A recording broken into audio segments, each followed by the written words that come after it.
Salam alaikum, bonjour tout le monde, j'espère que vous allez bien. Alors dans cette vidéo, je vais vous présenter et expliquer comment tracer un diagramme ombrothermique d'une station donnée. Ici par exemple, voilà une station, voilà on a sur le tableau les mois de janvier jusqu'à décembre et précipitations en bleu et les températures dans d'autres deuxième colonne. Deuxième lignes. Donc, on a deux lignes, l'un pour les précipitations et l'autre pour les températures. Alors, comment on peut transformer les données du tableau pour tracer ce qu'on appelle un diagramme ombrothermique de station donnée? On peut considérer que cette station, que ces données sont de stations données, par exemple, station X. Alors, comment on peut présenter? Comme vous voyez ici, on a sur le diagramme trois colonnes. Donc, deux colonnes sont verticales et l'un, elle est horizontale. Sur une droite qui est horizontale, on peut le représenter les mois, donc janvier jusqu'à décembre.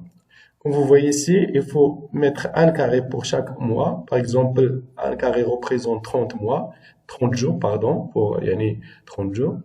Et le milieu d'un carré, ça veut dire 15 jours. Donc ici, deuxième carré, c'est représente pour le février, le mars, avril. Donc on a ici 12 carrés. Chaque carré représente un mois. Alors ici, on peut représenter les précipitations ou, si vous voulez, vous pouvez présenter ici les températures et ici les précipitations, c'est la même chose. Mais à condition, la condition qui est très importante pour réaliser ce qu'on appelle un diagramme ombrothermique, il faut avoir la relation qui est P égale 2T. Ça veut dire les précipitations doivent être égales doublées. Ça veut dire 2 fois T égale précipitation. Comme vous voyez ici, voilà 20 des précipitations en millimètres, 20 millimètres, et contraire ici 10 degrés Celsius. Ici 40, ici 20. Ça veut dire l'échelle ici 20, 40, 60 jusqu'à 200. Bien, ici, les températures, comme vous voyez ici, on a de 0 jusqu'à 100, donc ici 10, 20, etc. Alors, comment on peut transformer des données? Si vous voyez ici, on commence par la représentation des précipitations. Ici, on a janvier sur mon graphe. Voilà, janvier. Janvier, on a 0 précipitation, 0 mm. Donc, janvier, on pose ici un point, 0 mm. Voilà les précipitations, 0 mm. Deuxième, février, 0 mm. Mars, on a 0 mm, mais avril, on a 5 mm. Donc, avril, voilà avril, on représente 5 mm. 5, donc ici, un petit peu, donc voilà 5 mm. Ici, c'est représente 5 mm, etc. Lorsqu'on prend par exemple out, ça veut dire le mois 8, voilà, oui, on a 180, voilà, 180, c'est en présence. Et lorsqu'on termine les points de 12 mois, on relie à des points pour tracer de la courbe des précipitations. Par contre, pour représenter les températures, ici pour le janvier, on a 21 degrés Celsius. Ici, donc, c'est pour les précipitations. On cherche ici. Donc, on va travailler sur la colonne qui représente les températures. Donc, 21 sur janvier. Voilà janvier, mais 21 ici. 21 ici. Donc, 21 ici.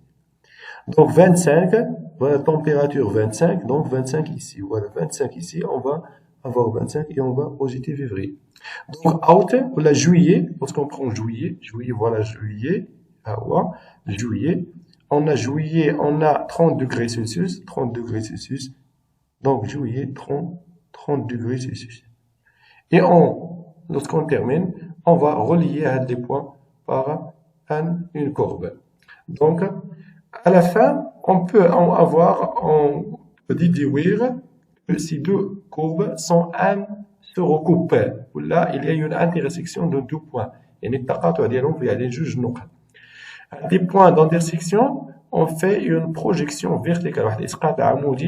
Ici par la règle. Et on va déterminer ce qu'on appelle ici la période de stress. La période de stress. Et on va déduire la durée ديالها المدة ديال هذه ماشي la durée ديالها المدة ديالها شحال دوم واش شهرين واش 3 شهور etc. يعني واش la durée ديالها c'est 3 mois ولا 2 mois etc. Donc ici on a le milieu du juin ici 15 jours ici. Ici négligeable. Donc 1 2 3 on a 3 mois et 15 jours. Donc la période sécheresse de cette station c'est 1 2 3 et 15 jours. Il y a les 3 mois et demi. 3 mois et demi.